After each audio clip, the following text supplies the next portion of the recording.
We'll call the meeting to order. It's 4 p.m. This is a Myers Beach Management and Planning session. All council members are present, town manager, town attorney, several members of the public, town clerk, and everybody watching at home. So we'll start as always with the Pledge of Allegiance. Pledge allegiance to the flag of the United States of America, to the republic for which it stands, one nation under God, indivisible, with liberty and justice for all. Thank you.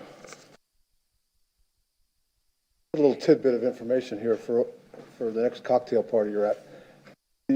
When you say the Pledge of Allegiance and you say one nation under God, there's no comma there. You're really supposed to just continue that on there. No one ever does that. But anyhow, that's just a little tidbit of information. Okay. First item is we're going to have a quick update from Rob Phelan from Lee County about the roads here, road situation, the construction. Get you out of here, Rob.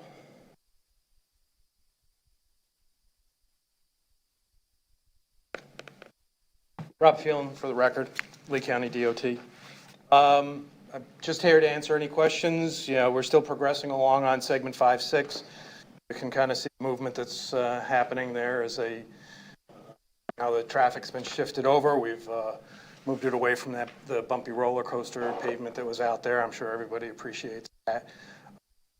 And they are in the progress of finishing up the southbound lane, moving further south with the drainage structures in various sections. And my understanding is their expectation is to do some segments of paving probably sometime in October. So asphalt going. That's not going to be a continuous section, but it's just they're making progress. See, you had some projects there, touring projects in front of Gullwing and down by the old Holiday Inn there at Wyndham. Had to build some walls, retaining walls. Yeah, we installed a couple of retaining walls. One is at Point Estero, where we actually have a bus pull-off going in.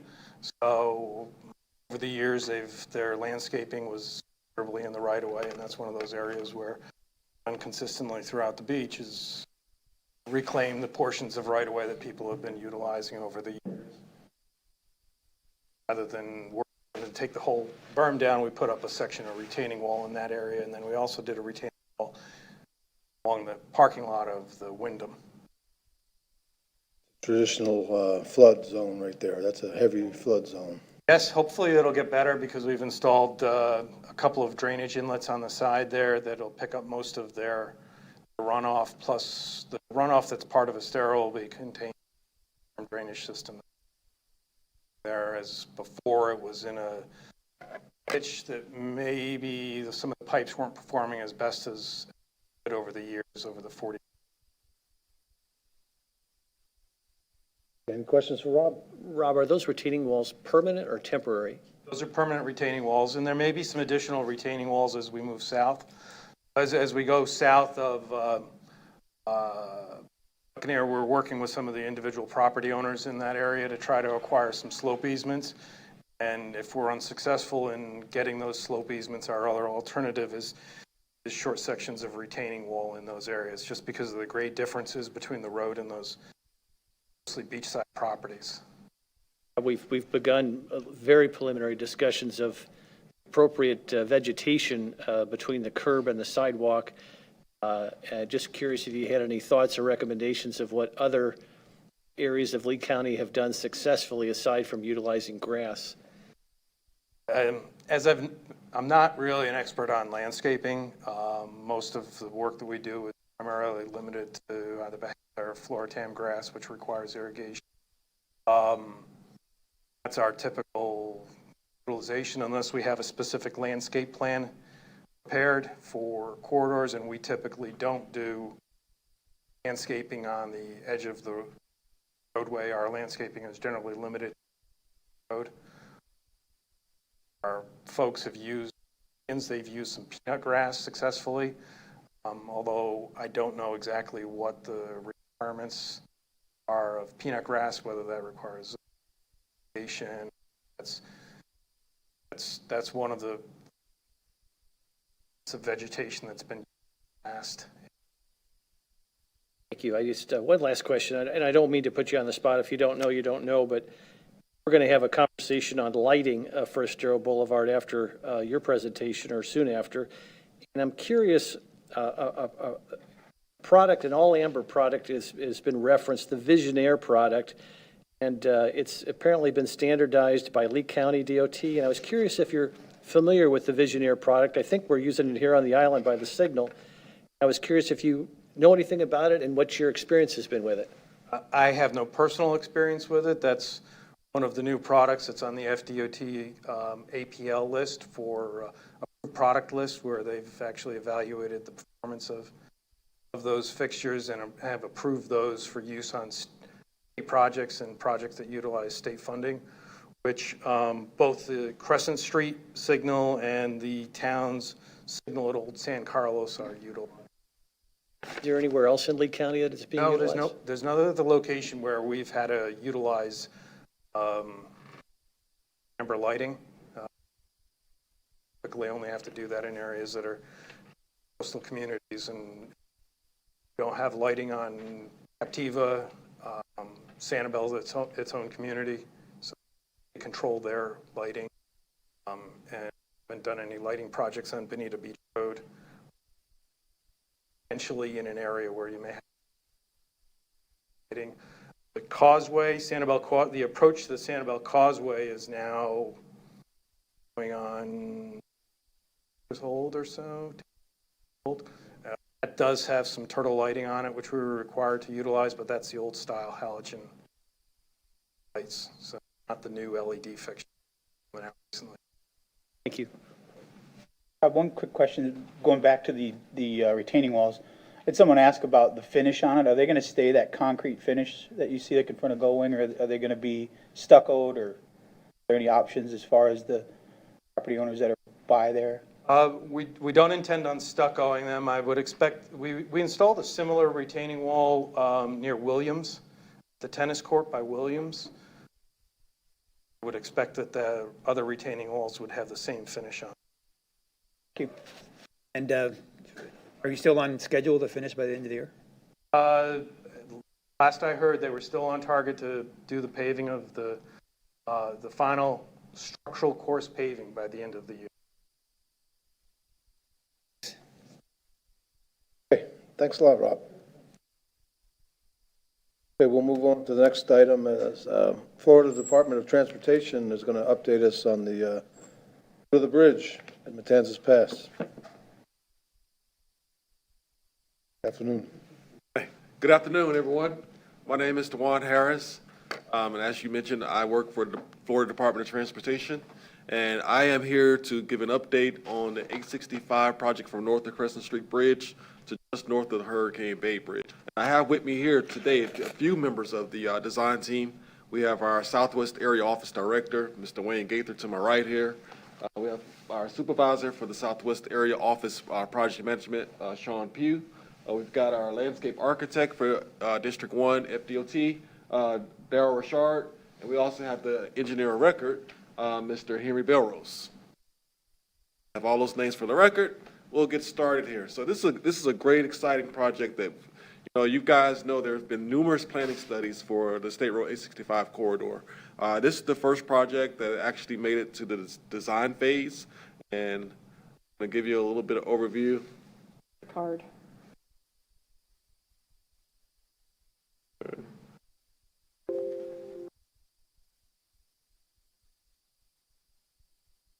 Right. Shouldn't be that hard.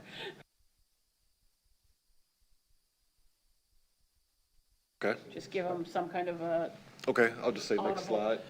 slide. Oh, Jason, next slide, please. All right, so the project objectives is to increase safety, that's the number one priority for all FDOT projects, and improve operational efficiency for all modes of transportation along the coastal corridor. And we also want to shore up some of the bicycle pedestrian gaps along the corridor. Next slide, please. So it's a precursor to the design project was the operational analysis study. The PD&E environmental staff from District 1 came down to the town of Fort Myers Beach and presented February 27th of 2018 and gave their recommendations for design and proposed improvements. Dewan, if I may, I'm sorry to interrupt Yes, sir. you. This is a public meeting, and this is people are very interested in what you have to say. sir. So first of all, thank you for being here. Okay. Second of all, could you help for the public that's watching, set the table a little bit more in terms of what the state's role is versus what the county's role is, the town's role? Just give us an overview of how we all partner together on this project, and kind of a little bit more background as to how we got here today, if you don't mind. Well, it's actually a state road, State Road Right. 865. The jurisdictional limits end at about the 5th Street intersection, 5th and Estero. And it's a congested roadway during peak season. We all know that. So there have been several suggestions of planning studies in order, to improve that congestion and improve the connectivity and operational efficiency of the corridor. So it was a priority of the MPO to something to design and get something to construction. And the operational analysis study was actually, you'd call it a feasibility study. And the feasibility study said, okay, what can we do now to improve things? And now, I mean, within the next 5 to 7 years. So these are recommendations that they came up with, and this is how we got to this point that we are here today. Very good, thank you. Okay. All right. So the PD&E study, and that's where we get our environmental approvals. So that's running concurrently with design. And where we are, design is currently underway. However, we cannot proceed to the next phase of plans, which right now we're at phase 2R. We can't proceed to phase 3 until we get that NEPA approval. And we have to have a public hearing first. So right now we're at that stage where we need to have a public hearing where we present our alternatives for the entire project. Then we move forward with plans progression. Right now, the tentative start date is spring, summer of 2023 for construction of the design of this project. Let's try the clicker one more time. Third time's a charm. Maybe not. Hit it hard. For you. Okay. All right. So here's the entire project corridor. The project is approximately about a mile long, and it extends from north of Crescent Street to north of Hurricane Bay Bridge. We got that little L shape added in with the partnership from the county, and we'll go over that portion of the project in more detail later. There we go. The first section of the project we're going to discuss is San Carlos Boulevard at Main Street intersection. Here we're going to add a new pedestrian signal, a new full signal with pedestrian crosswalks, bus bay in the southwest corner. Right now there's a little grass strip there. That's going to be a bus bay there. We're going to convert the right turn only lane that comes southbound here. We're going to convert that into a general use lane, and then you're going to have 2 lanes going onto Fort Myers Beach across the bridge.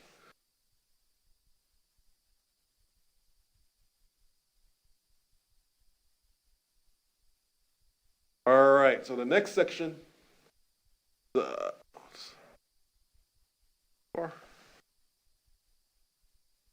okay. The next section is Main Street to Hurricane Bay Bridge. We're going to resurface and restripe to accommodate bike lanes in each direction of travel, east side and west side of the roadway.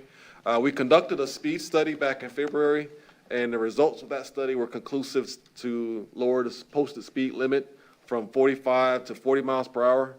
That will help with some of the pedestrian crashes in the area. And we're also going to modify the signal at Prescott from a metered signal to a full conventional signal, so you don't have people jockeying for positions to proceed on towards the beach. Just want to interject, that you're talking about the alternating light? Yes, sir. Yes, sir. From what the old timers tell me, that there used to be some angry people in fistfights before they put that alternating Yes, light sir. in. Yes, sir. Yes, that was indicated during the operational analysis study about actual fights where people were jockeying for position. With 2 lanes going onto the beach, I think people will get used to, you don't have to jockey for position because you're going to have 2 general use lanes going onto Fort Myers Beach. Okay, now the last section of the project is Hurricane Bay Bridge. This is a pretty easy section of the project. We're going to resurface and restripe to accommodate bike lanes in each direction of travel, east side and west side. And we're going to use a portion of the existing bridge deck and to create a sidewalk path on the west side of the bridge here. So right over here. Just going to use a traffic barrier and create a little sidewalk path on this side. Okay, next slide. You're gonna have 2 lanes of traffic going on and a bike path? Bike lane? Yes, from Main Street, All the way over the bridge? all the way over the bridge, yes.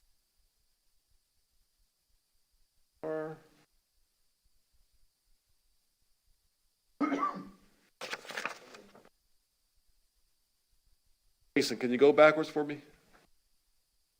Back 1 slide. All right. Well, this project has tons of coordination. We've coordinated with Lee Tran, we've coordinated with the town of Fort Myers Beach, Chelsea and Roger. We've coordinated with Lee County DOT. So there are 2 new signals going in I know that you guys are aware of. A new signal at Estero Boulevard and Crescent. Lee County is doing a lap project to do that one. I think Rob told me they're going to re-advertise for that pretty soon. The signal at Estero Boulevard, Chelsea's done an outstanding job moving that project forward. So Estero and Old San Carlos Boulevard, that's going to be a new signal there. And then the next slide is going to show you the intersection improvement at 5th and Estero. And all those signals are going to be interconnected so we can improve traffic flow and pedestrian flow in the corridor there. All right. So here is the infamous Seafarers Intersection. So this intersection concept was brought to us from Lee County, and the goal of this intersection is to improve the pedestrian and vehicular flow and channelize pedestrian crossings at this intersection. As you know now, during peak season, this intersection, you have to utilize a uniformed officer to direct traffic. However, with this intersection and some of the improvements that we're proposing, this should alleviate some of the willy-nilly crossing of the pedestrians and also keep the traffic flowing through here pretty smoothly. One quick question for you. Is this set in stone as far as this design? One of the earlier slides, you said option 1 and option 2. Is this the section that you're talking about, or was it? Because there's a lot of concern with the amount of crosswalks at the base of that bridge. I mean, there's a lot of crosswalks there. Is that something that has to be done because of certain laws, or can that be modified? Correct me if I'm wrong, Henry. This crosswalk here, no way, right? Talking up right at the base of the bridge, the very top left of the corner. You come over that bridge with a head of steam a lot of times. Yeah, and there's what, 8 crosswalks in that small little section there? Right. Just seems to me like that would be quite the mess. So, correct me if I'm wrong, Henry, but yeah, you can details on the signal timings and all that. Okay, so Henry Belrose, I'm the engineer of record with WGI. We're under contract with the DOT to provide the design plans for this. What you're seeing on the screen is the concept layout and the intersection at 5th. It will be fully signalized with a new signal. It's intended to replace the current pedestrian crosswalk signal that's there. And the number of crosswalks that you're seeing there are intended to provide full movement for all the pedestrians, whether they want to cross on the north and south legs of the intersection or on the east and west legs of the intersection. In regards to whether this is set in stone, as Dewan said earlier, the PD study is being run concurrently with the design, and the design has reached about 60% level completion. So we halt the design at that stage so that the PD process can continue. Once the public hearing is held and there's input received, there could be modifications that are incorporated from the public input, and we would be taking our instruction from DOT as how they would want to modify the design. Thank you for that information, Henry. Said they're going to be metered crosswalks, correct? Well, It'll be a fully signalized intersection, so it'll operate like most any signalized intersection. Push buttons, pedestrian signal heads with countdown signal displays. Traffic signals as well? Traffic signals, that's correct. Yep. That's where I was missing, okay. So what was your name, sir? I'm sorry. Oh, I'm sorry, Henry Belrose. If you could, a lot of folks have expressed concern about the number of crosswalks there because the crosswalks and the random crossing of passengers clearly slows down traffic and creates serious congestion problems for the island. Curious if your team ever considered pedestrian overpasses or actual tunnels underneath the road where pedestrians could pass without stopping traffic at all. Seems like it's been utilized a lot in other communities. I'm curious if you looked at that and what are the problems with doing something like that? I could say that officially it has not been part of our scope to analyze pedestrian structures or tunnels to get through the intersection. Just speaking as a professional engineer, tunnels in Florida are generally problematic simply because of the high groundwater tables, especially here in a coastal community. Overhead structures are also, of course, potentially very costly. We also have ADA issues as to how we get people up and down relatively easily without having to resort with only stairs to be able to get up and down. You're aware that the new Margaritaville development has a pedestrian overpass with elevators, public access, public restrooms. So we know it's possible. Yes.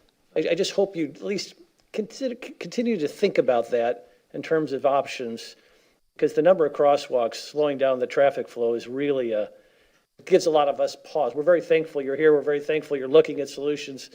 But it gives us a lot of pause in terms of how that's going to affect traffic flow and congestion. Understood. I'm sure we'll keep it in mind.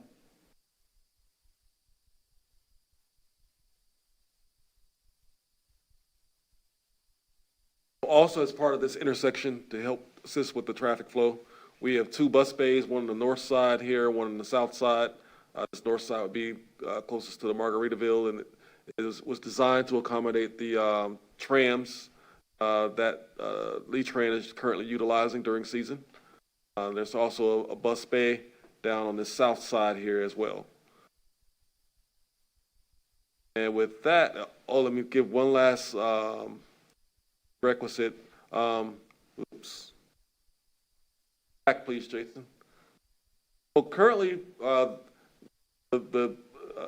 this intersection offers a lot of landscape improvement opportunities.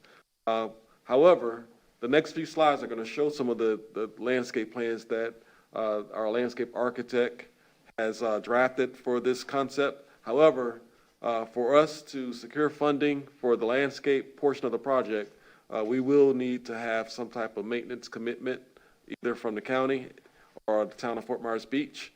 And as some of you are aware, once we finish this work, the jurisdiction of FDOT currently, what, right there, Henry?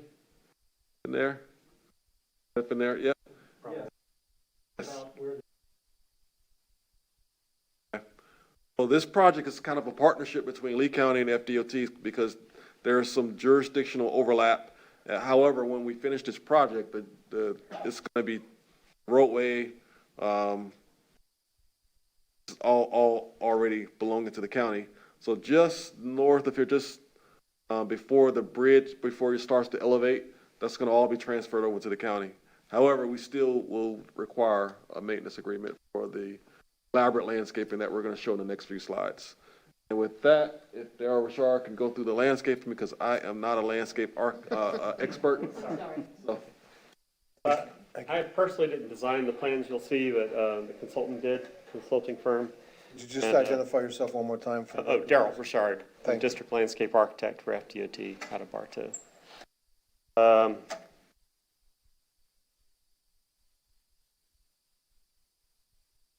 Next slide, okay.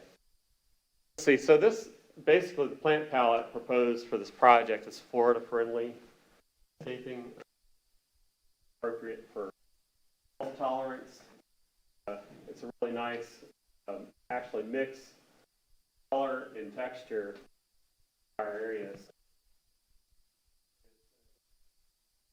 Okay. I'm not used to this setup, so I'm going to try to do. I'm not going to try that because I'll probably mess it up. Oh, so okay, next slide. You can see in this elevation here is near one of the crosswalk areas. We have a bus bay that's going to affect some of the adjacent landscaping in a park area. And this proposal is to refurbish that landscaping as well. Next slide, please. This shows as you enter the town center, landscaping is proposed for this little area that's affected by sidewalk work. Very minimally impacted, but yet we're proposing some refurbishment to that area. Also, adjacent area near the crosswalk. And so you can see flowering trees and shrubs, ornamental grasses are proposed. So, as Dewan mentioned, we need to partner in order to accomplish this. DOT doesn't install landscaping on every project. Those projects that we do, we partner with local agencies to maintain it. The county has indicated they're not desiring to partner with. We would like to see if you would want to consider partnering with DOT on the project so we could accomplish the landscaping. In the absence of a partnership, basically the roadway, like any roadway project in DOT, would have Bahia sod installed.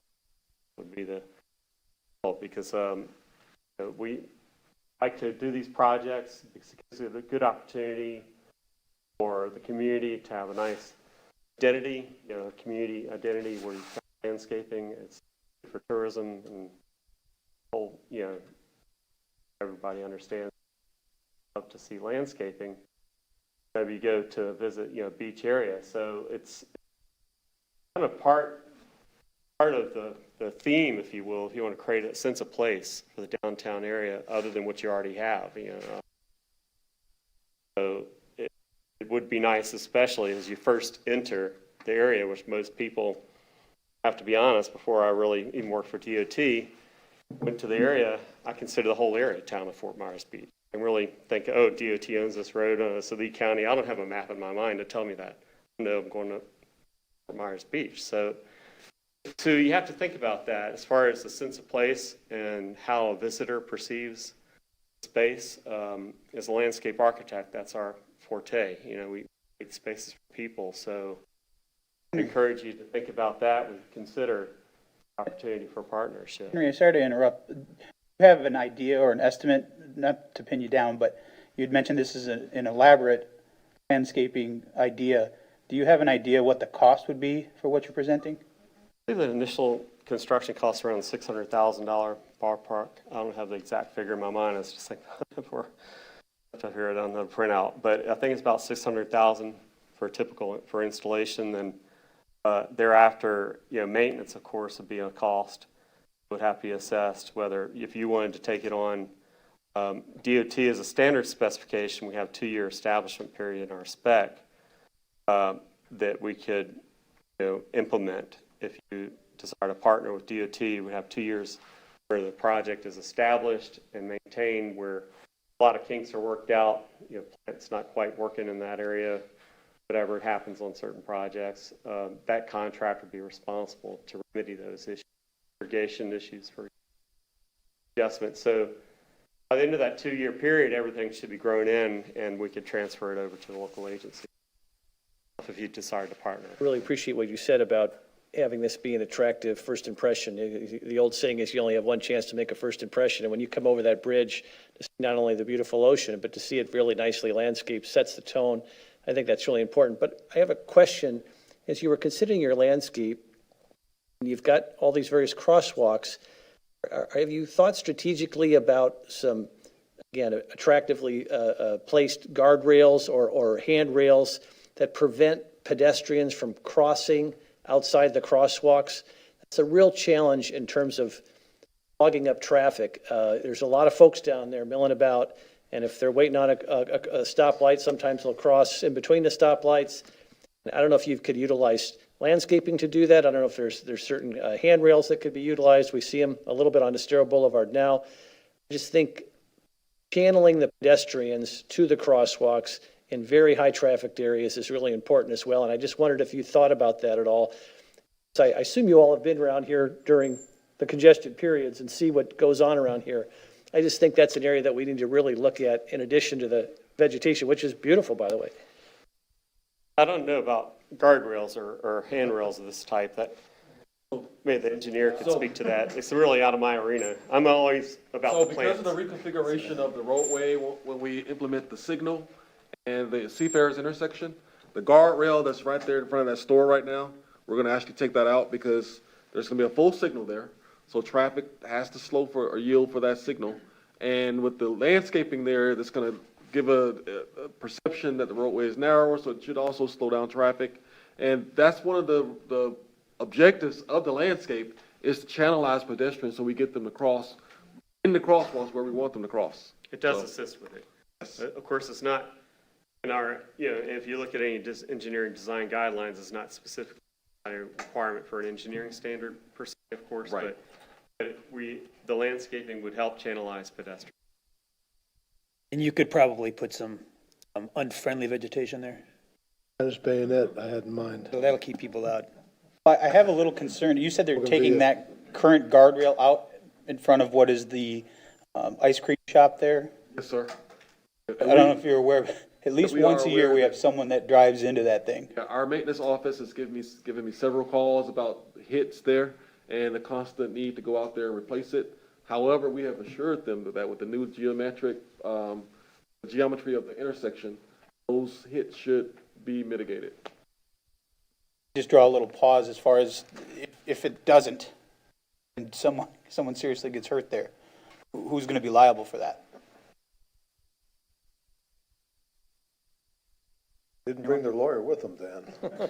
Well, I think it's a fair question, because if it only happened once, it wouldn't be such a big deal, but it seems, at least every year I've been here, there's been a car that's gone into that. I understand that models say that that's not going to happen, or it'll be greatly reduced to the chances with that traffic light, but it just gives me a little worry. If you want to speak to it, Henry, you can speak to the engineering of it.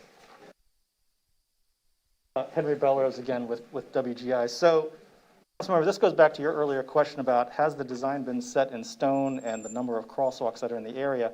That guardrail specifically would be in conflict with one of the crosswalk legs that we're trying to put in. It's another reason why it would have to come out so that you could provide full pedestrian access on all legs of that intersection.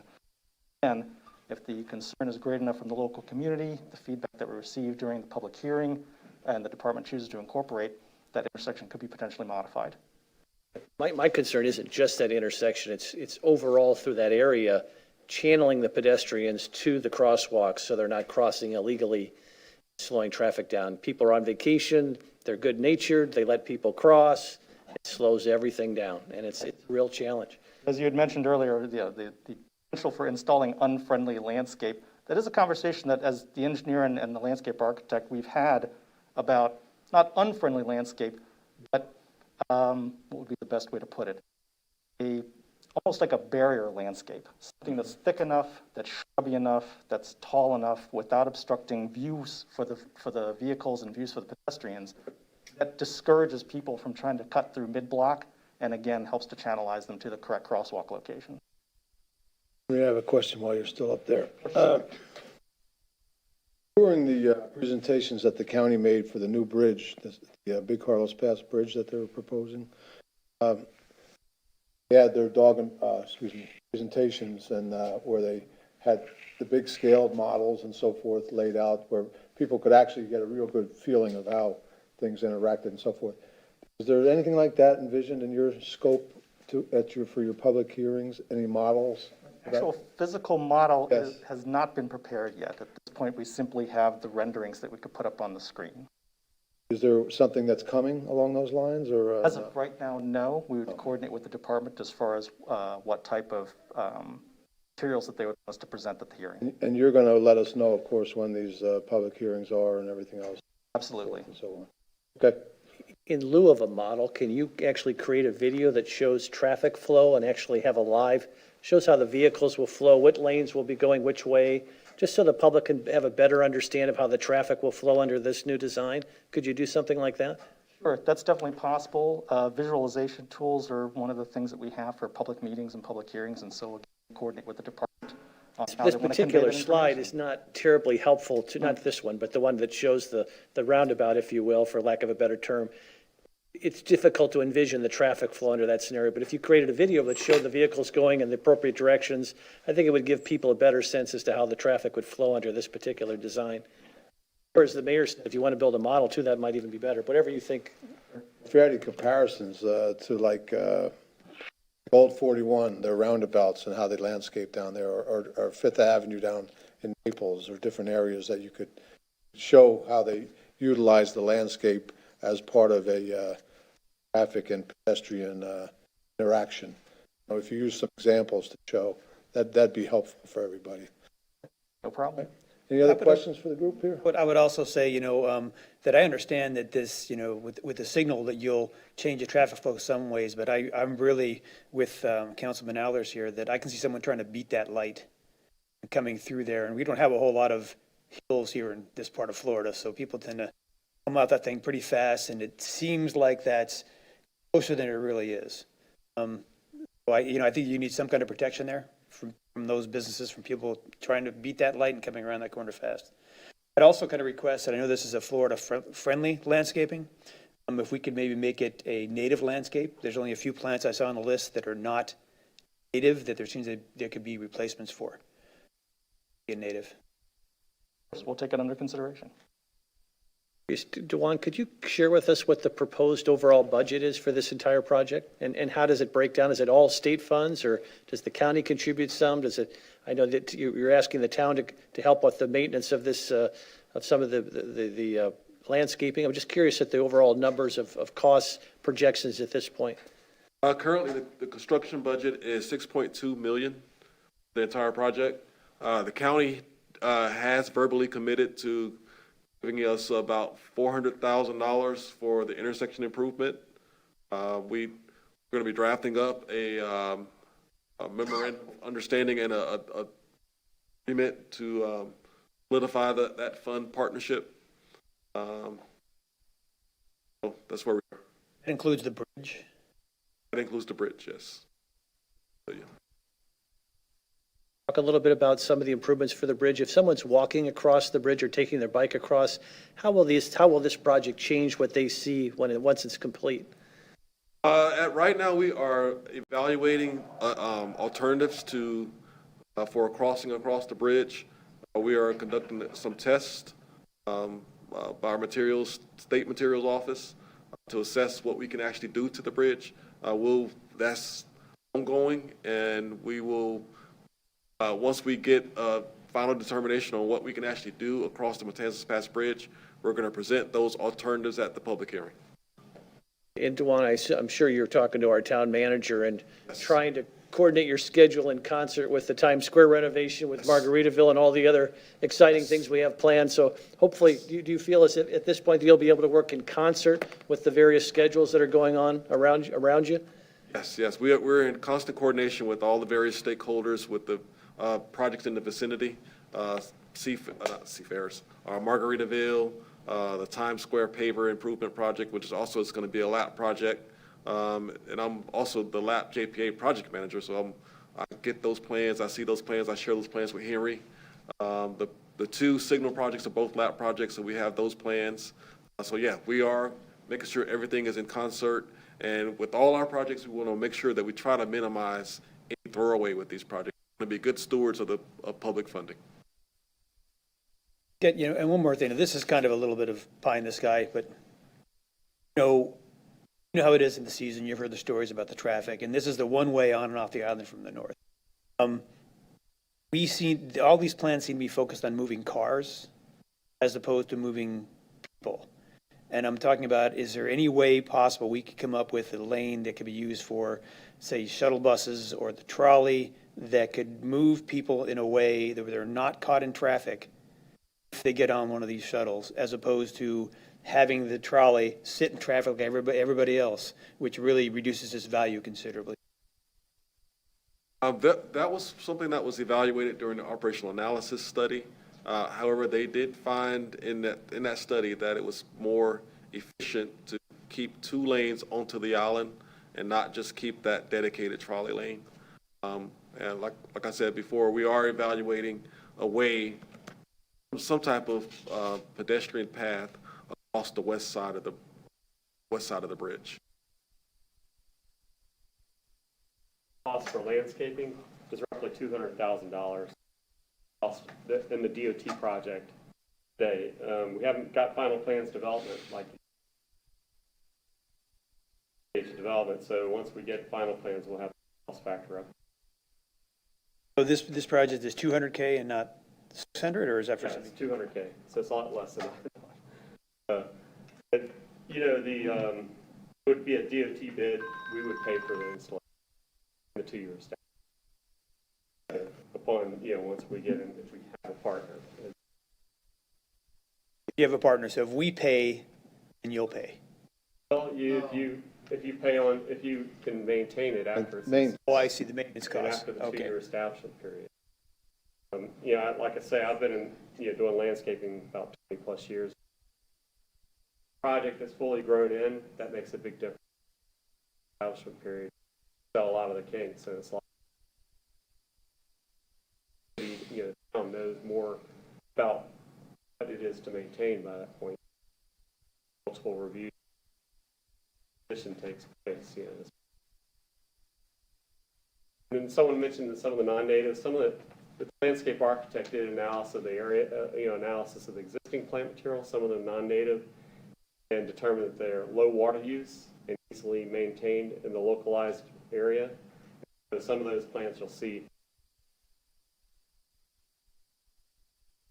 Okay, gentlemen, If I could, Mr. Mayor, I asked a lot of questions, Dwan. I just want you to know, we're very thankful that the state is investing $6.2 million in our community, and we're thankful for you being here today. This is the first we've heard a lot of this, so we have a lot of questions, but don't take that to mean that we're not grateful for your interest and your investment in our community. I still think Don Scott, these are mostly NPO SU funds. Come from the NPO. Very good. There's one last slide, Jason. You have any questions or anyone past this one? All right, if you have any questions, I'm at the Southwest Area Office, me, Wayne, and Sean. Do you have any questions? Give me a shout. There's my contact information. I'm happy to serve you. I live here in the area, so yeah, this is a very important project, and so we want to make sure that this project is a community success. okay, thank you very much, Dewan. And gentlemen, is there a lady in the group too? No, all gentlemen, okay. Thank you very much for coming out, and we look forward to the project moving ahead. Okay, thanks. Principal landscape architect was a woman, though. Me? The principal landscape architect is a woman, though. Yes. Oh, yes, Christine. Yes, Crespo, yes. yes, okay. Wherever you are. Okay. All right. Next item is the presentation by our lighting consultant. This is Town Lighting Engineers, giving us an update and status here. Afternoon. Good afternoon. Kind of looking for me. I'm afraid of this thing. Where is the receiver? Yeah. Right. I'm Suzanne Lansford. I'm the engineer of record for this lighting project, the Estero Boulevard Lighting Project.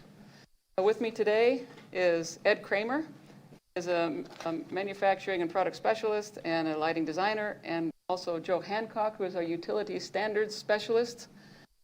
Very soon, patched in on Zoom, is going to be Rick Kaufman and Katie Kaufman from Atlanta, also on the town lighting. So forgive me, I need to read through this presentation. I tend, like when I speak off the cuff, you can see, and I miss important points, and it's really important. We've received a lot of information from a lot of people. I don't want to miss anything. So I'm going to get started. Thank you, Mayor, Vice Mayor, Council, and staff for the opportunity to provide this status update for the Estero Boulevard Lighting Project. What's next and what we need to proceed with construction plans. And by the way, this photo was taken by Joe Hancock on scuba dives.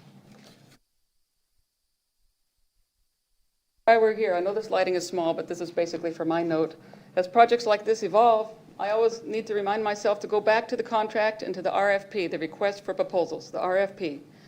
Make sure we stay on track. So just as a reminder, we started this journey with the RFP, which itself began with concerns about pedestrian crashes and 2 fatalities.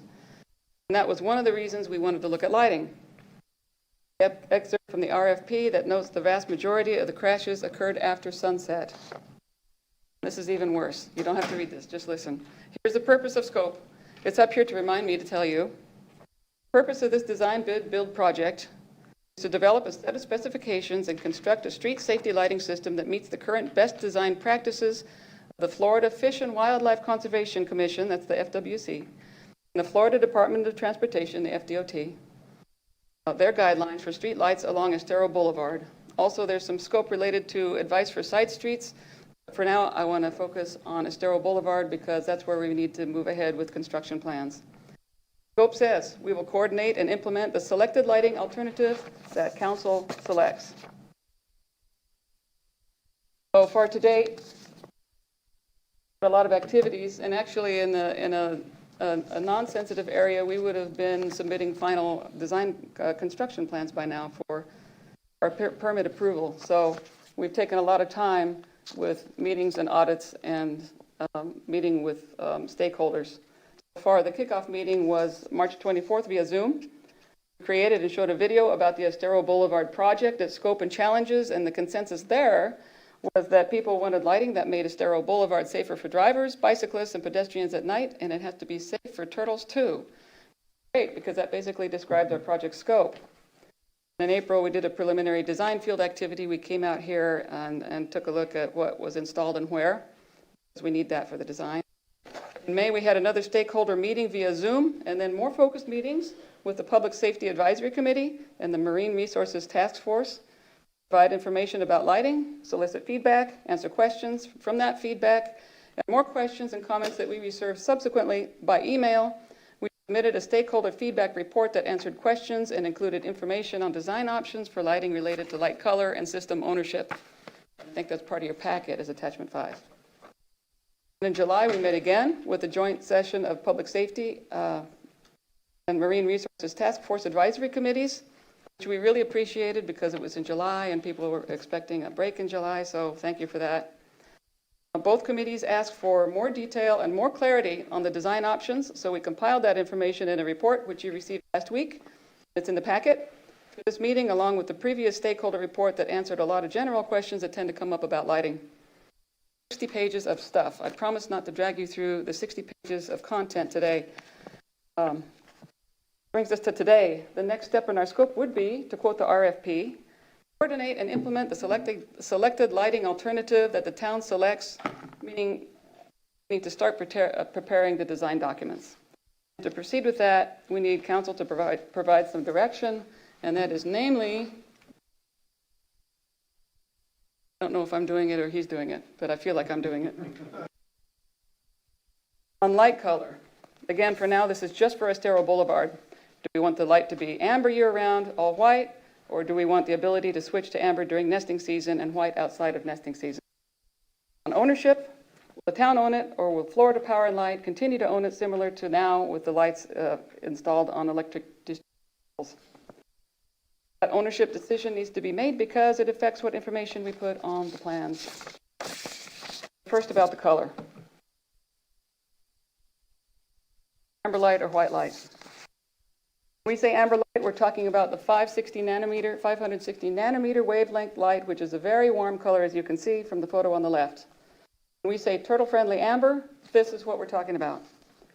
This amber light is preferred by the Florida Fish and Wildlife Conservation Commission, is preferred by the Sea Turtle Conservancy.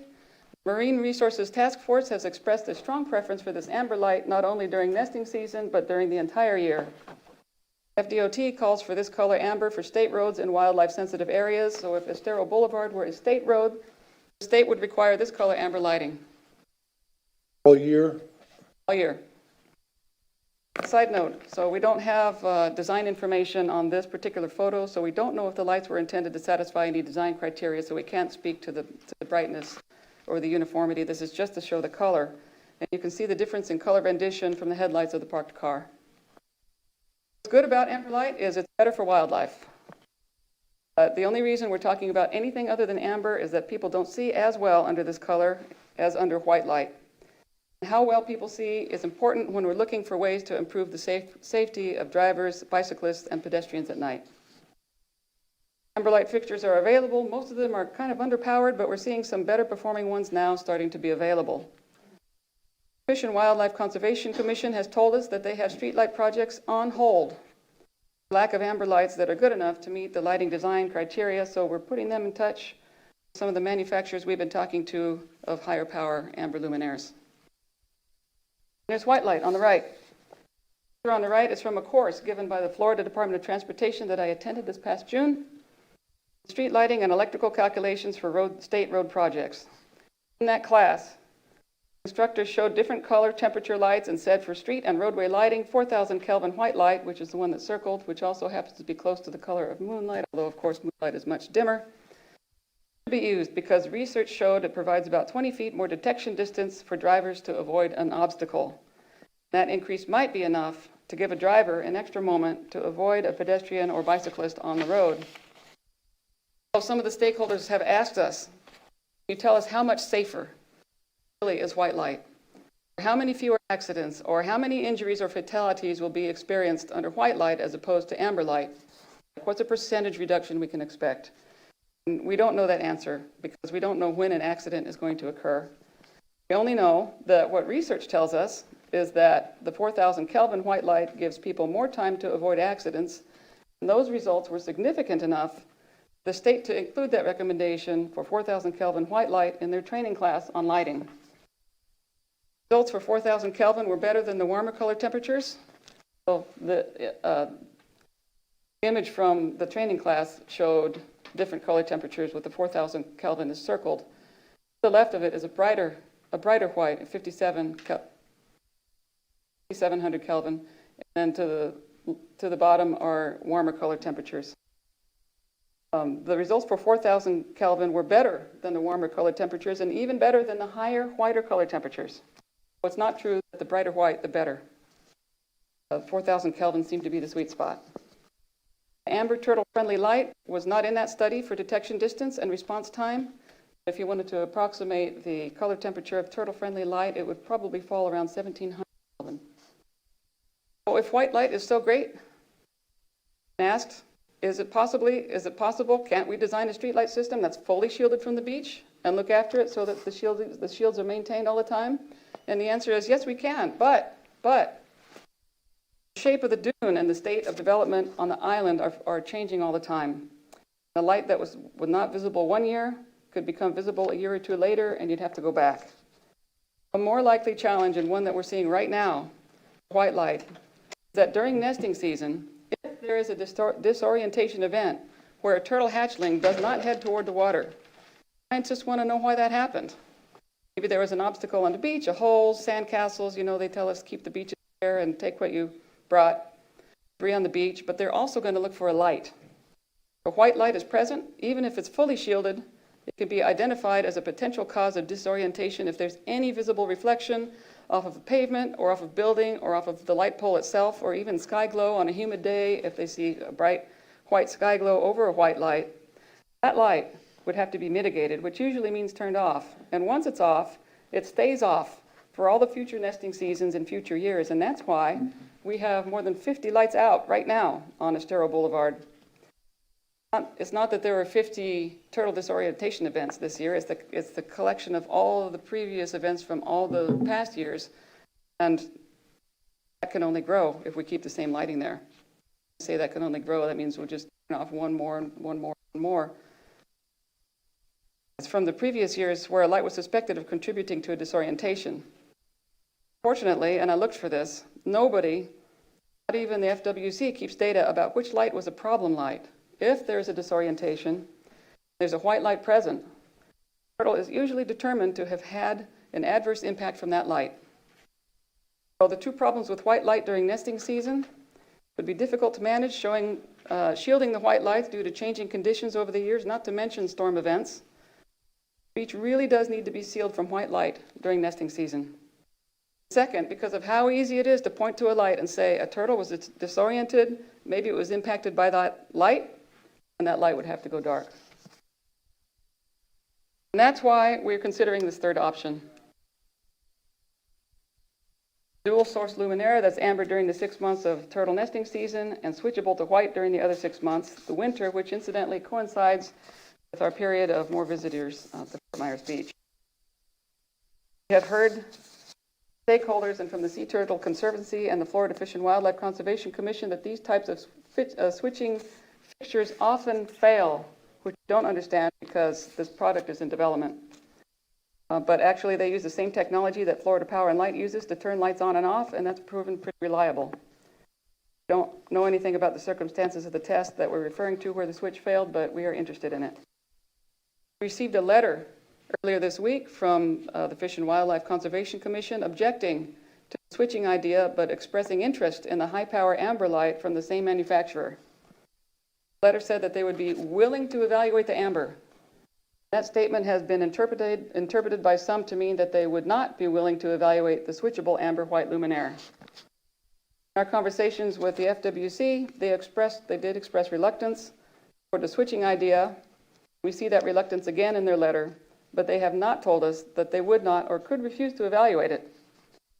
And the fact is that the switchable light meets the letter and the spirit of the requirements to minimize impacts to the adjacent nesting beach as required by the Federal Endangered Species Act, the Florida Marine Turtle Protection Act, Florida statutes that's cited in the FWC letter.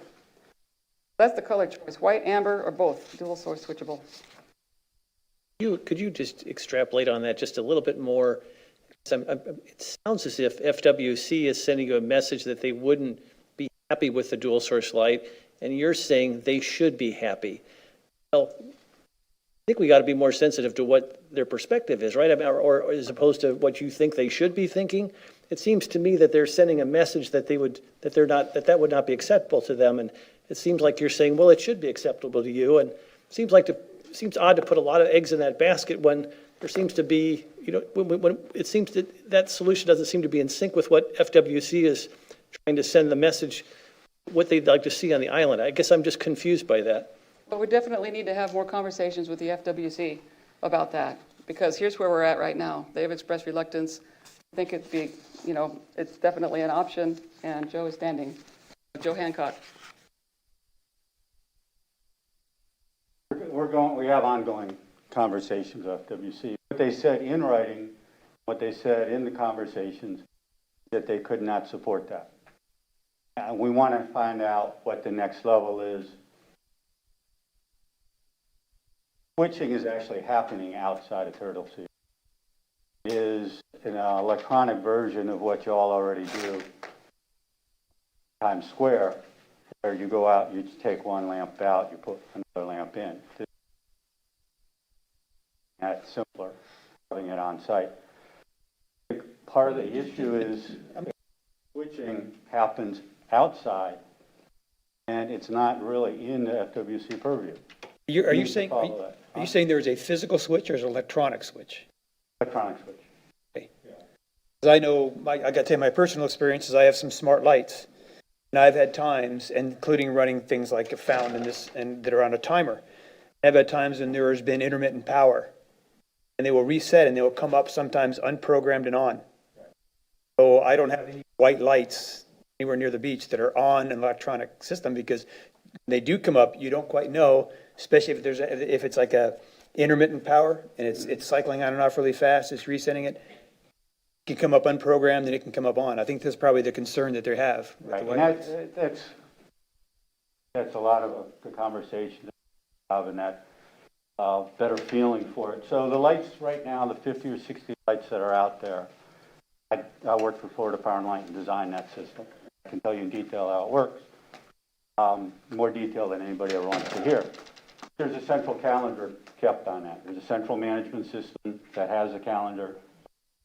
And devices, they have about, depending on what you do, 15 to 30 days of memory. If it loses contact with the central management system, it knows what to do. If it loses power, it comes back on in the last known state. So if it lost power in white, it comes back in white. If it lost power in amber, it comes back in. Those kind of issues have been mitigated. We've had the smart lights here on the FPL line 3 or 4 years now, I believe, at least 3 years. We've talked to FWC, we've the people here at council, and to our knowledge, there have been no issues with that technology. I'm sorry, your first name, sir? So, Joe, Oh, Joe, just so I'm clear, Joe, is it your position today that FWC would not support what you're recommending to the town of Fort Myers Beach? Is that your position today, that they currently, is your understanding they would not support the recommendation that you're now providing to the town of Fort Myers Beach? Am I understanding you correctly? that is what they put in writing, yes. That they Okay, thank you. Support it. It doesn't say that they would deny it. They didn't say that we can't do it. They just made a statement that they cannot support it. Thank you.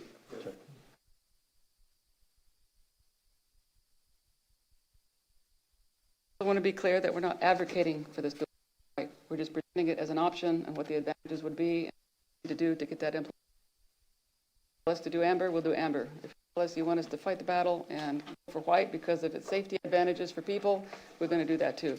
I'm sorry, We're not- you say you're not making a Not recommendation? making any recommendations, we're just presenting the options. Amber, white, dual amber. Amber, white.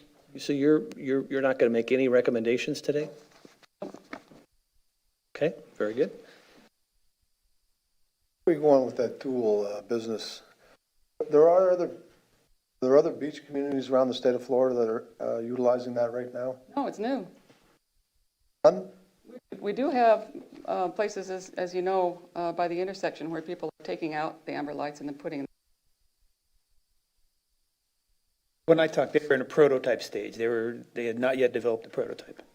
I thought I heard Fort Lauderdale or somebody over there I was believe a Fort Lauderdale also prototype. prototype. Yes.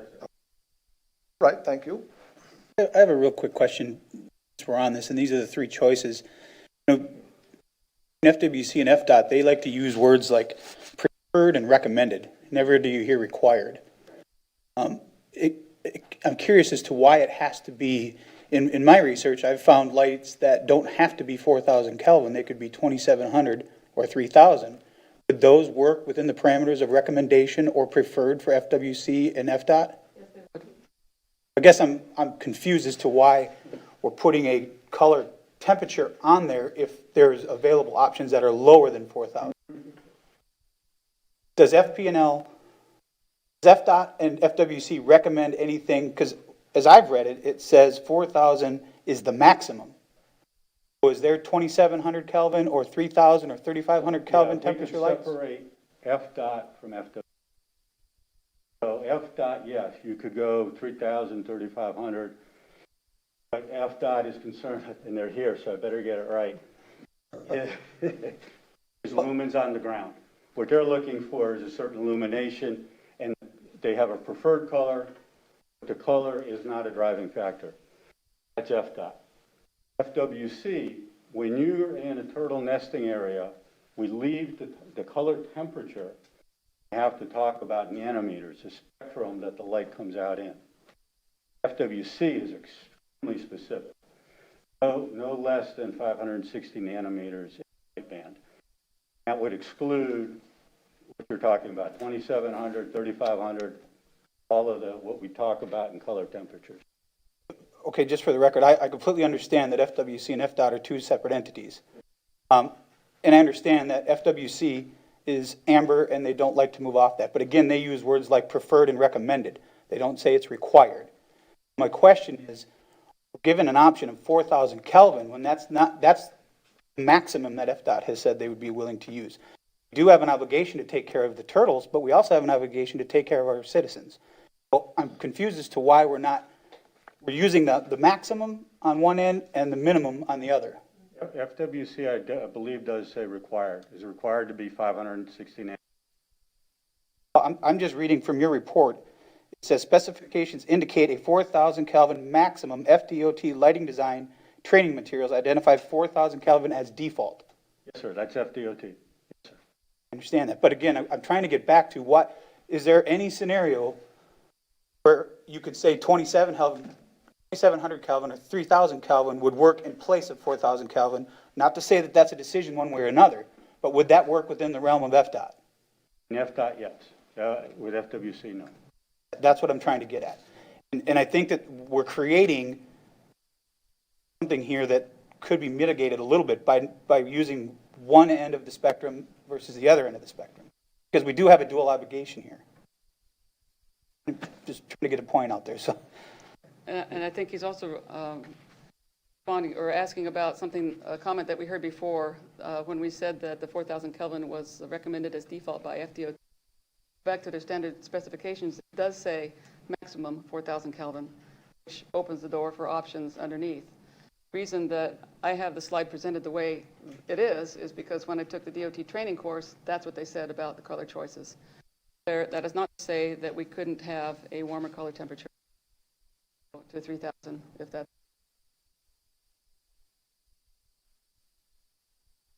For FDOT, but not for FWC. FDOT. For FWC in turtle season, needs to be amber Off. or off. Continue. Continue, thank you. Second decision we need to make soon. Let's talk about ownership. It's going to go down the bullets side by side.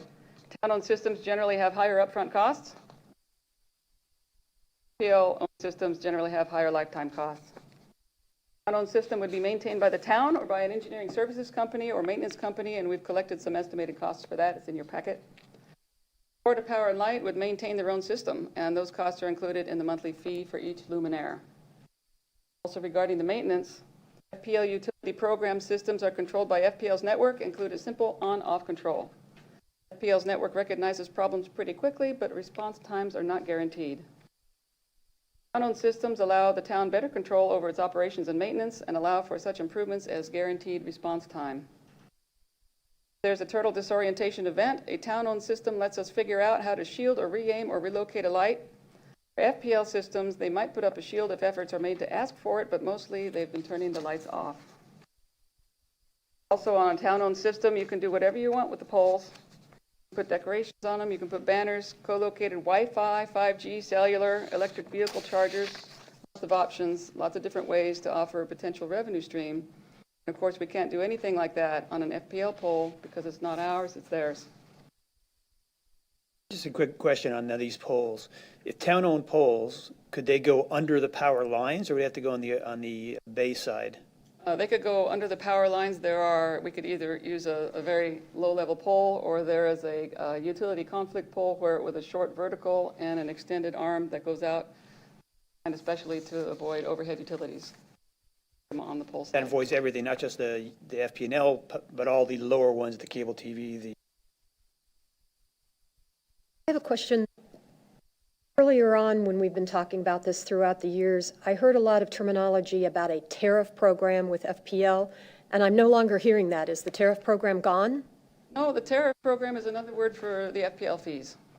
Okay, so my understanding was they were offering like free lights with the tariff program. The bulbs or something was, Joe wrote the tariff, so he can... okay. So my understanding was it was a limited period of time. I don't know how many years it was going on. It's not a limited period of time? It's a new tariff. The tariff is LT1, it's LED tariff. Wrote it in such a way to help encourage people move from sodium into LED.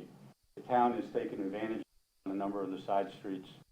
There's 400 lights now in the side streets. It's not free, but there is no upfront charge. The cost of changing it out and the loss of the usable asset to FPL is covered. Okay, I was just asking because I didn't see the word tariff anywhere in the report, so I wanted to make sure it was still available. Thank you. You'll hear tariff, you'll hear FPL program, you hear leased lighting is another term you'll hear, and they're all the FPL filed tariffs. And within that tariff program, is there the full spectrum of lights available from amber to the 4,000 Kelvin? There are, the ambers there are two Crees. They're an old style chip. They have a very low efficacy. We need to have a lot more of them. Their lights. There's some 3,000, some 4,000, mostly 4,000K. So just to piggyback on those two questions, if the town were to choose a solution that's compliant, pleasing to FWC, we choose an all-amber solution, me understand, your report really doesn't illustrate very well how the tariff works. If the all-amber solution requires additional poles, what percentage of the cost of those poles is covered by the tariff? It's a lighting-only pole. There's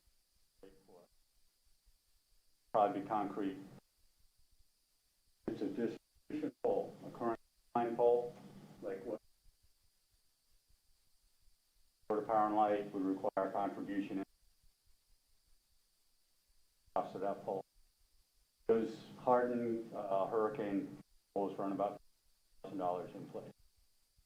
In terms of percentages, of those new amber poles that would be required, the tariff would cover what percent of those costs? Ballpark.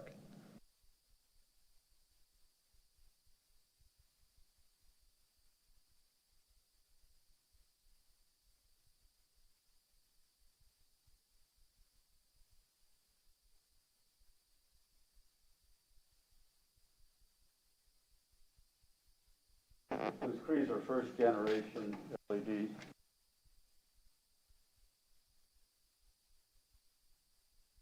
The packet, 20 of 32, there's some costs. And there's some rows for FPL-owned or town-owned costs for different examples. And before we talk about cost, I want to express that, you know, after we have a completed design and we issue construction plans for bid, if the estimate comes within 10 or 20% of the actual cost, we consider that pretty good. What we're trying to do now is give an order of magnitude cost, relative costs, and so we're a lot of decisions away from having final costs. But for budgeting purposes, initial costs, because of the number of additional poles that would be required for FPL, there's a column for additional poles required, and depending on the luminaire you select, there could be as few as 20 or as great as over 100. And depending on how many additional poles, it could be a significant part of your upfront costs. I don't have the percentages worked out, but I could certainly come back and calculate Just that. off the top of your head, I mean, Joe wrote the tariff. Does the tariff cover 50%, 75%, 25%? Must have some idea, right? Well,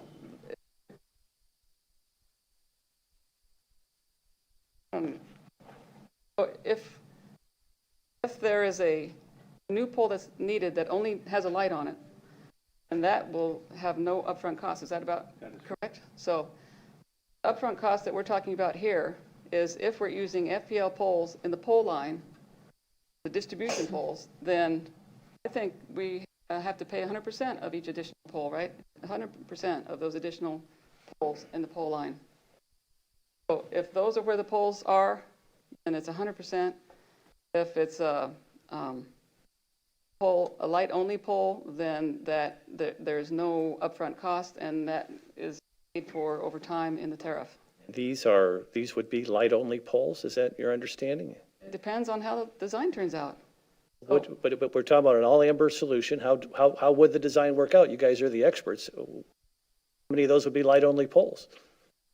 Well, Council, Ballpark, yeah. I think the point is that clearly if we reach a decision of which way to go with respect to color, this consultant or another consultant or whoever the council prefers would then design it, and obviously we would be designing it to do it in the most cost-effective manner, so we would avoid the more expensive poles wherever possible, and where it's impossible, we would have the expensive poles, but we wouldn't know that till the layout and spacing, and that's probably predicated on which poles we pick. Absolutely, Mr. Town Manager. I'm not trying to ask for detailed numbers here. I'm just must know whether, roughly half of those would be light-only poles and therefore would be covered by the tariff, or most of those are going to not be light-only poles and would not be covered by the tariff. That's the general information I'm trying to extract from you tonight. I appreciate the fact that you don't have the granular data. Yeah, well, we don't have that data. What we've assumed in the assumption was that to give you a conservative cost estimate that all of the poles will be distribution poles in the pole line, except for the 40 or so that would need to be placed across the street to service the crosswalks. We don't know if FPL will agree to have additional light-only poles in their pole line, partly because of the clearance issue. They won't let us put the utility conflict pole, you know, that Lee County. What was the name of it? What's it hangover, right? Right. And so, for the purpose of this estimate, all of the poles are in line except for the ones that need the box. They would not, you said the FPL will not allow you to put those utility conflict poles in their pole line? That's correct. Well, for an FPL program light. So if we're saying we're going with FPL, then FPL has no interest in some other design of pole being put in their pole line. Where we get to decide what poles we use, if we want to use the utility conflict pole, is if we own it. They don't have exclusive use of the right-of-way, they just have exclusive use of their poles. That's right. And whatever they decide they're going to do in their program. Correct.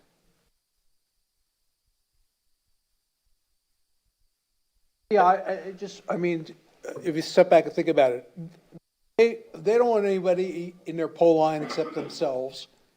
You know, because, you know, to the extent that they would have to effectuate repairs or anything like else, they wouldn't want anything in their way. Close way I could say it. I do think too that without selecting the actual unit, because you had mentioned how many places were waiting for more powerful. They didn't say, they said we have a number of projects. Are you talking about the FWC station? One, you mentioned there were a number of projects that were on hold waiting for more powerful amber light heads. FWC expressed that frustration with us. We have a number of projects that are on hold for lack of an appropriate product. So if we, right now, there's a, 1200 lumen light or 12K lumen light, and the amount of light it puts out, that would require more poles and more heads than one that's coming out in the future that's maybe 16, 17. I'm just trying, we're trying to make policy decisions here. We're trying to get a sense of what potential costs would be. That's, I'm just trying to get some general information that gives us a sense as policymakers to allocate costs based upon your various recommendations. So that's all I'm trying to get at. I understand, and I wish I had more granular data. I don't need granular. I was just asking for pretty broad, basic data. So that I'm not looking for granular data. I appreciate you don't have that, but I'm just trying to get some direction here. Ballpark. Ballpark, yeah. But we can definitely, you know, try to work on that and send it out to you all by email. It's fine.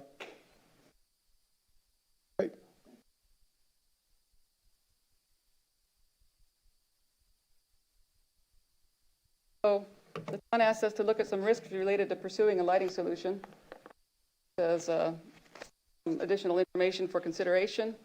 In our engineering experience, and I need to point out, we are not lawyers, this is not legal experience, circumstances where we've seen the greatest exposure are the circumstances where a deficiency was noted, deficiency was not corrected, and an incident attributed to the deficiency then occurred. There was a study completed prior to our participation in this project that identified efficient lighting on Estero Boulevard, and this combined with some crash rates that we looked at could suggest a sense of urgency forward. We also looked at some settlement costs. Just as anecdotal evidence, those are in the report in your packet too, just an anecdote of the magnitude of settlements that can happen when car, bicycle, or pedestrian crashes occur. Not to wait, make recommendations, that's just you asked us to go and get some of that information, and so we went and got it and provided it. Regarding risks related to timing and product availability, some of the products we're looking at, in fact the ones that we've been talking the most about today, have not yet undergone FWC evaluation. There's the reluctance from FWC, as we discussed earlier. FPL-owned systems, products need to pass FPL testing, and if Lee County will be performing any maintenance on crosswalk lights, the lights would need to be FDOT listed. We don't know, I should say because Rob is here, we don't know the level of involvement or money committed, if any, from Lee County, but that would be a factor if they're participating. The slide lists the time that certifications would take. Some of these evaluations could be done concurrently. Related to product availability, selecting a new product such as the dual source Luminaire or the higher power amber ones carries the risk of that product not being available later for maintenance needs, additions, or knockdowns. Risks exist even with the largest long-established companies, and it can be mitigated by purchasing spares This risk is reduced with FPL-owned system because FPL makes sure that they have a high confidence the availability of products on their approved products list. In advance of any forecast hurricanes, FPL mobilizes a procurement process for items on the store materials list, including replacement luminaires. I'm going to talk about costs. I said, oh, look, I did it. Empowered. There's a more detailed cost breakdown in the report. Oh, that's too small. Sorry. The results are summarized here. For the purpose of this meeting, in general, we see that FPO, and again, I want to make the point about talking orders of magnitude here. We're not talking dollars. I mean actual estimates within a turn out to be. FPL owned in general is going to have lower initial costs. Even when we considered the conservative worst case scenario that all of the extra poles are in the pole line, higher lifetime costs, lower initial costs for FPL-owned systems. Town-owned systems are going to have higher initial costs and lower lifetime costs. And Amber, in general, is going to require more fixtures, a higher lifetime energy use, and higher carbon tons. So we can advance to the next step. I'd like some guidance pretty soon on the light color. As we discussed before, one of the other considerations that we want to just point out as an aside, and this is not going to be a part of the actual design, is the commercial lighting on Estero Boulevard. Some areas along Estero Boulevard where the impact of commercial lighting outshines any contribution from the street lights. And when we do our final report, we're going to include some recommendations on how to mitigate that lighting impact. So that we can move to the next step, we'd like some guidance pretty soon on light color, as we discussed before, and on ownership. That is the end of our presentation today. Thank you. Thank you. Questions before the consultants leave? Thank you very much. I have a kind of question on kind of procedure here, Mayor. Okay. So what is our next step? Our next step is really to come up with our suggestions to the county, right? Before we go anywhere with the design, you need the county on board, whatever the price is going to be. That would be my assumption. Roger, you want to weigh in on that? So, at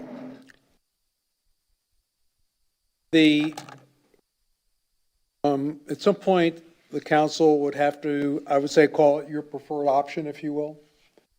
I would be sent to the county to notify to them that if they were to move forward and implement that option, that the town council and the town would support that decision. And then they would make a decision whether or not they wanted to participate and what level. Then, assuming it was at less, if it were at less than 100%, it would fall back on the council. You would have to then decide whether you would want to make up the delta of the two numbers, whether they're on a monthly basis or on either current option that was laid out by the consultant.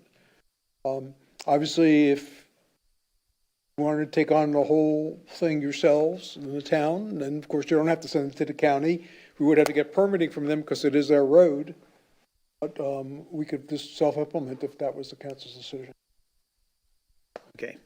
So unless you're doing a volunteer to pay for the entire project without asking the county for anything, then before we do any kind of, go anywhere with the design, we need to make our recommendations to the county and wait for some kind of response. It would seem to me that county would not even sort of look at the issue till they knew what your preferred option was.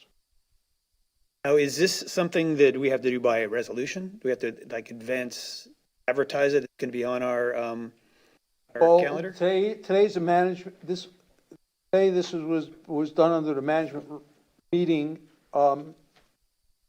section of your meeting. And it was done today for a specific reason, and that was later this evening, you're going to be talking about the budget to the extent that the council reached a decision or wanted to move forward or do something. I didn't want you to be preempted by the fact that the budget was already done, and therefore, theoretically be changing the budget 4 hours after creating it. But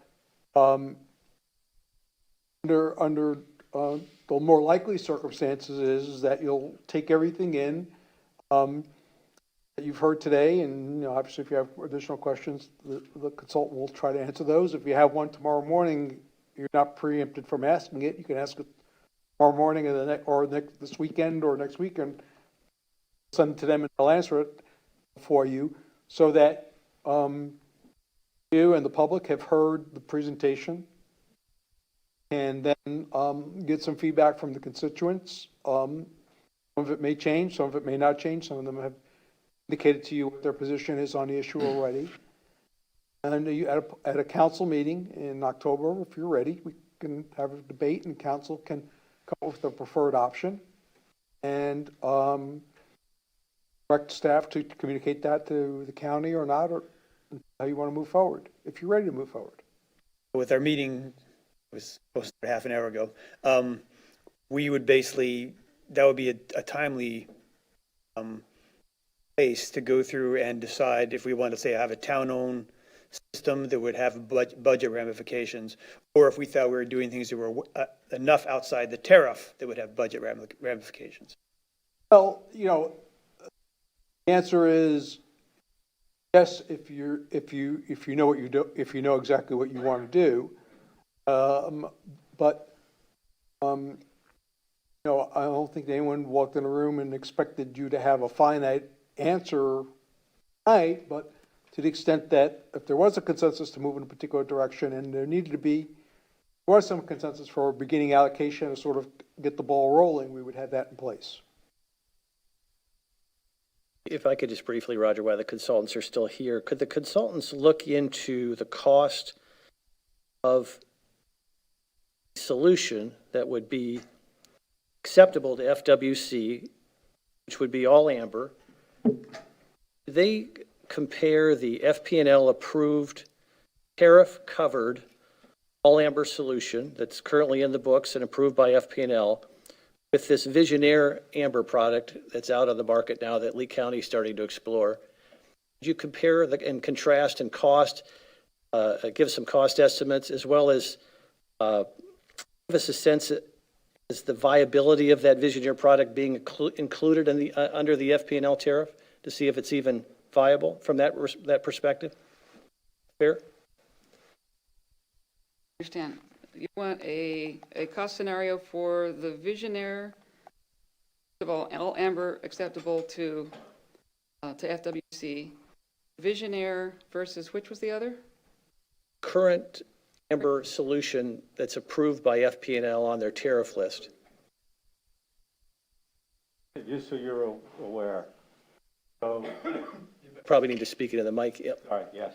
So the solution we're working on is 17,000 lumens. Visionaire is 12,000 lumens. Two approved FPL products are 8 and 4,000 lumens. This is why the hesitancy with those. We can do a layout on that. It'll take time. We have that. Oh, we do, right. Yeah, we have that. That's the one we'll use a lot more light. So we can do that layout. And We have that. can We have that. We have the Cree versus Luminaire. So I would just recommend, though, Counselor, is that we look a little more forward than back, because there's a reason why there are a lot of projects that are waiting. And if there are a number of projects and they're all waiting for the same thing, and that group, if we group together with them, then this means that we probably have a better chance of getting it on the FP&L tariff list, and certainly expedite through the FDOT and the FWC certification. I'm certainly open to that, Councilor Veach. I just was hoping they could give us a little bit more background on that option. But yes, I don't disagree with you. Just to be clear, that option right now, as I understand it, has not been accepted by state agencies. So we can do a cost estimate on it, or we can clarify the cost estimate. But right as we sit here today, it isn't. I think that it needs to be rephrased, Roger. I think it's not acceptable to FP&L right now. Lee County is currently using it on our island I think it is acceptable to FWC. The Visionaire, but the one. Visionaire, But right. the one that's more of the 17K solution, It's true. that one is not yet. It's further behind, and as we've been told, because of the pandemic, that they've stopped a lot of the testing, so there's a little bit of a backlog. It'd be great to get some kind of a time estimate too on some of these outliers as well, because if it's going to be another year or two, I'm not sure, but we're going to have to make a risk assessment of whether it's possible to wait that long, because I think people are ready to move relatively quickly. So we've been talking about it now. Was there a chart for a good I know. 9 months? Councilman In Veach. answer to, sorry. Go ahead. On the Visionaire, we can approach FPL and see what their willingness is to add the Visionaire to their list. FPL approval usually takes around 6 months. They're willing to look at it. It may be in the pipeline in terms of FPL, may already be looking at it. We just don't know, correct? I'm pretty sure they're not. Okay. If you're going to do a cost analysis, and we've talked a lot about Amber, but I think out of fairness for the public, it would be nice to see, I'd sent to Roger, who had forwarded on to you, the two fixtures that were far less Kelvin temperature than the 4,000 Kelvin that were within the FPL tariff. If you could do this, if you're going to use the same coverage, the amber light that we've discussed, as well as a 2,700 or a 3,000 Kelvin light, what the cost analysis would be, either the difference would be between white and the amber, the same exact coverage. Does that make sense? Yeah, the cost between a 3,000 and a 4,000, 5,000 is negligible. It's a few percentages. I understand that, but we're talking about color temperature and coverage, is what I'm getting at. Sir, and the coverage, 3,000 to 6,000 cost and coverage are going to be pretty much the same.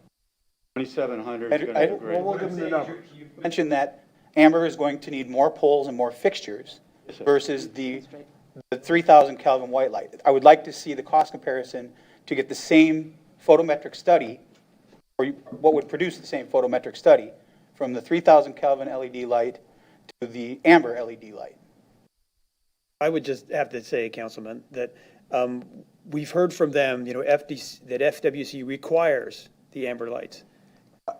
FWC does. That's what they said, and that they do not support the dual option.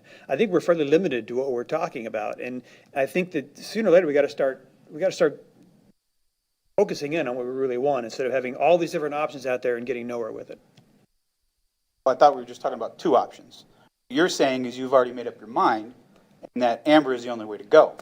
Well, FWC. And I'm reading that it's preferred or recommended, not required. I asked that question earlier. And they said the FWC requires 560 nanometers. That's what I just heard today. I wrote down a note on it.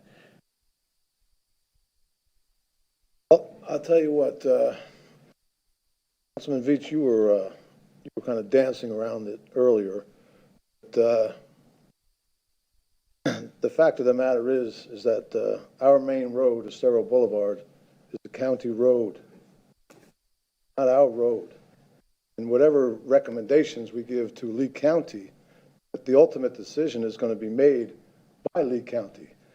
And John, you can weigh in on this. If we're going to be buying certain lights to put up there and paying certain amounts, I would assume that we're going to be bearing some of the liability of what happens on Estero Boulevard, which is not our road.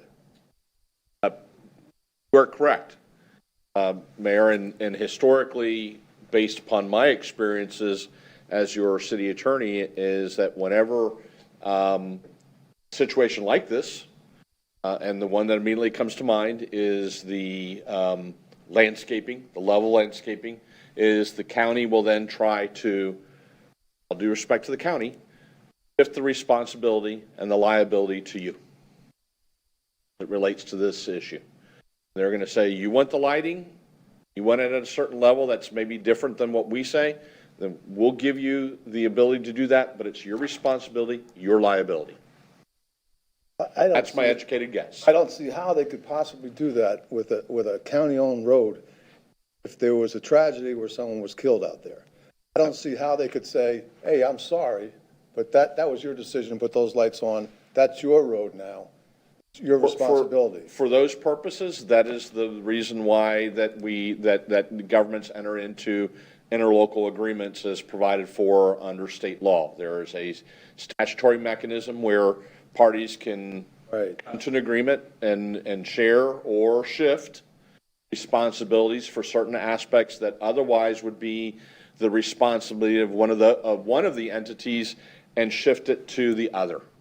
Or in both financial responsibility as well as potentially legal responsibility. What's going to happen here is we're going to continue to beat ourselves up over this thing like we have been for the last 10 years, whatever it's been, or more. Then we're going to make a recommendation to Lee County, and they're going to tell us what's going to happen down here. Then we're going to go with that. Correct. Or we're going to enter into some sort of local agreement whereby the liability is shifted to us without having too much input on what's going up on those poles. That may very well be the case, and I would point out, one of the slides that was shown is who's responsible right now. It's not you all. It is not this council nor this community's responsibility for the lighting and the effects of the lighting on the community. That is the county's responsibility because it is currently a county road. Whether or not you all then seek to modify that and come into some other type of form of agreement based upon continuing discussions as we proceed, that is up to you. But right now, whether or not there's a total disorientation caused by county lights is a county responsibility.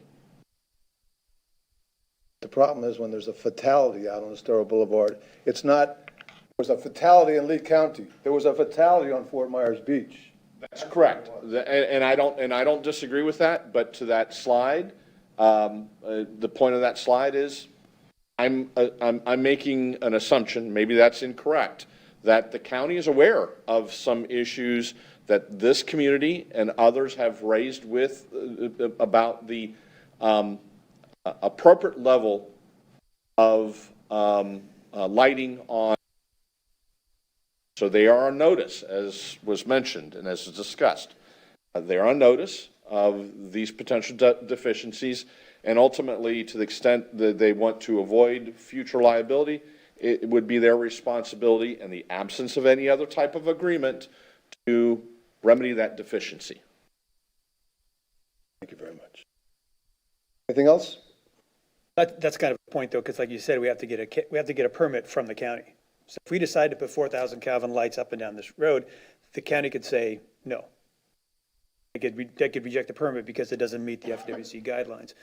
We know what the county is doing now with their lights. They're putting up amber lights, not FP&L poles, but when they have a choice, that's what they're doing. But what I think from here, I think we get to agenda management. I'd like to just come up with a date where we can sit and talk and vote on what we're going to do going forward and just move it past where we are. I'm in agreement with that. Well, let's go on to it. And are we all done here? Okay, we'll move on to the next item, which is agenda management. Bill, you want to bring up your item there? Yeah, I would request that we put on the agenda a discussion and decision on what we're going to recommend to the county on our lighting. I'll agree to that. Me too. I'm comfortable with that as well. Okay, that's unanimous. Okay, very good. Any other items for agenda management? We voted recently on a resolution for a zoning in progress, but I don't see the issue that it's related to on agenda management. I just think it needs to be added, the multi-lot house and large house footprint. Yeah, that's correct, Madam Vice Mayor, and it's just because of the brief week, but we'll get it on there. Yeah, I was just saying it needed to be added. Okay. Anything else? Yeah, just a formal update on the AV work for the chambers, where that stands. That sounds good. Get that, Roger? Yes, sir. Okay. Anything else? Mr. Mayor, Yes, sir. just in the interest of time, I think we have some guests that need to leave here. I wonder if they could sneak in before we have to go through all these items next meeting. I was actually going to adjourn this one and then However you want to go on to handle the next one. All right. We'll adjourn if there's nothing else. Anything else? We'll adjourn this meeting at 5:39, the management and planning session, and we'll resume the council meeting in 5 minutes.